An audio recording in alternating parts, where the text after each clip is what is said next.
I'm Vito, and as Vito started to say and did say, the Weprin family and Vito Lopez go back many, many years. Vito and Mark and my late father served in the assembly for many, many years together, worked very closely together, and I really feel like I'm an adopted son of Brooklyn. When I was in the city council for 8 years, I chaired the finance committee. I worked very closely with Assemblyman Lopez on many, many issues, with the Ridgewood-Bushwick Senior Center on many, many issues, and of course, this last year and a half in the Assembly has been a great experience. I'm also no stranger to the Thomas Jefferson Club. I spent a lot of time here with Bernie Katcher, the late, great Bernie Katcher.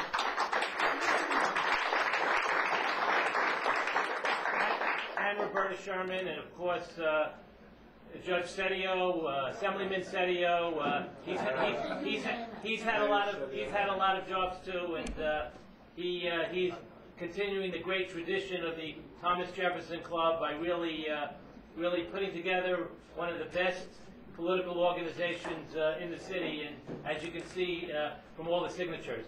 And one of my regrets about running for this seat is that I'm really going to miss the humor of my good friend and colleague Alan Maisel. Because Alan, for those of you that don't know him, has probably one of the best sense of humors of anyone you know, but half of the time you don't know that because he says everything with a straight face. And he's really so well liked in Albany. And David, I better not say anything publicly, they'll think I'm kidding. But it's really, I'm really going to miss Alan. We stay at the same hotel, and we usually have breakfast together, and Alan is very entertaining. But I'm really honored. I'm very humbled and honored to be nominated officially tomorrow, and particularly to have the support of our good friend and chair Vito Lopez at Brooklyn Organization. This is really a partnership between Brooklyn and Queens, and of course tomorrow with the coming together of Brooklyn and Queens, and my leader Joe Crowley, our leader in Queens, Congressman Crowley, I'm looking forward to working with in Washington. But as Vito mentioned, there's a real election down the road. It's only a little over 2 months, September 13th, and it is an overwhelmingly Democratic district. But having said that, a special election is the time when very few voters come out, especially when there's very little on the ballot.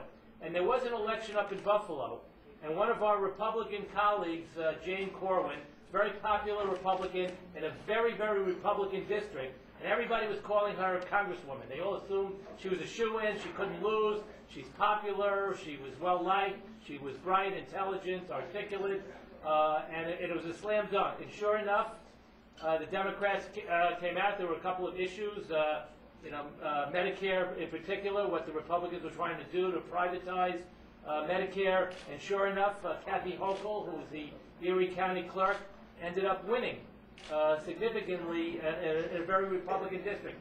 And the last thing we want to see is the reverse here, right here in Brooklyn and in Queens and in very Democratic areas. So I'm really depending on each and every one of you to help bring out the vote, to really put this together, and I know together we can go on to victory. We also have another elected official from Queens, Councilman Mark Weprin.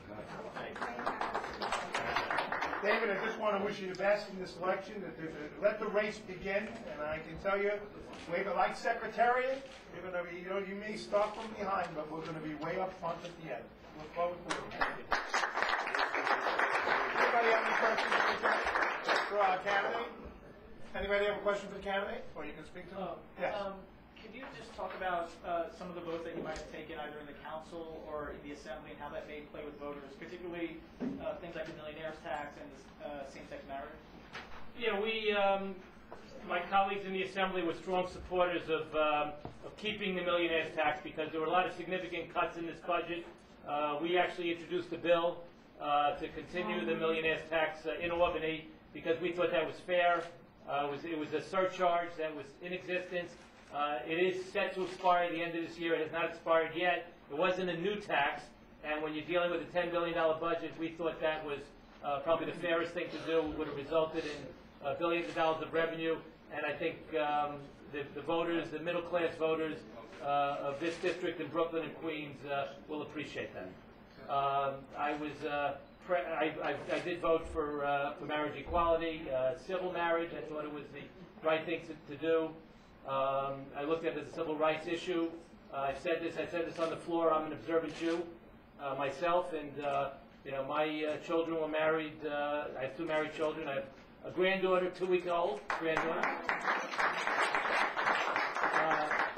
They had Orthodox Jewish ceremonies. I had an Orthodox Jewish ceremony, but I don't think the state should be dictating what kind of religious ceremony that should be sanctioned by the state. We're talking about civil marriage, and along with that, marriage brings about 1,300 additional rights that civil unions do not. So I thought it was the right thing to do. Anyone else? Thanks very much for joining us tonight. We look forward to seeing you during the course of the campaign.